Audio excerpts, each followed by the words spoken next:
தூத்துக்குடி திருச்செந்தூர் தேசிய நெடுஞ்சாலையில் வெள்ளத்தால் பாதிக்கப்பட்ட மின் கம்பங்களை சரி செய்யும் பணியில் மின் ஊழியர்கள் தீவிரமாக ஈடுபட்டு வருகின்றனர். விரிவான தகவல்களை எமது செய்தியாளர் விஜயகாந்த் வழங்கிட கேட்கலாம்.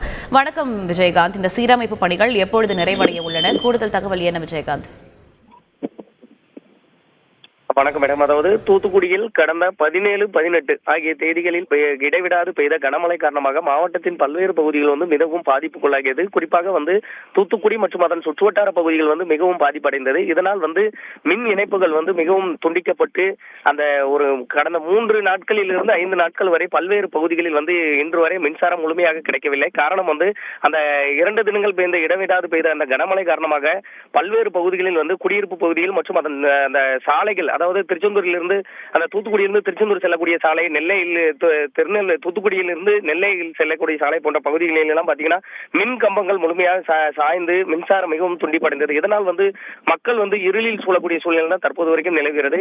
இந்த நிலையில் படிப்படியாக தற்போது அந்த இயல்பு நிலை திரும்பி வரும் நிலையில் ஒவ்வொரு பணிகளாக தொடங்கி உள்ளனர். தற்போது அந்த கனமழை காரணமாக சாய்ந்த மின் கம்பங்களை தற்போது சரி செய்யும் பணியில் ஊழியர்கள் கடந்த 3 நாட்களாக ஈடுபட்டு வருகிறார்கள். இதில் ஏற்கனவே ஒரு 50% மின் விநியோகம் கிடைத்துள்ள நிலையில் இந்த மின் கம்பங்களில் சாய்ந்த மின் கம்பங்கள் அனைத்துமே மாற்றி புதிய மின் கம்பங்கள் அமைக்கும் பணியில் தற்போது ஈடுபட்டுள்ள ஊழியர்கள் இன்று மாலைக்குள் அனைத்து பணிகளையும் முடிவடைவதாகவும், இன்று மாலை 5 மணிக்கு பிறகு தூத்துக்குடி மாவட்டத்தில் உள்ள அனைத்து பகுதிகளுக்குமே 100% மின்சாரம் முழுமையாக விநியோகம் செய்ய உள்ளதாகவும் தெரிவிக்கப்பட்டுள்ளது.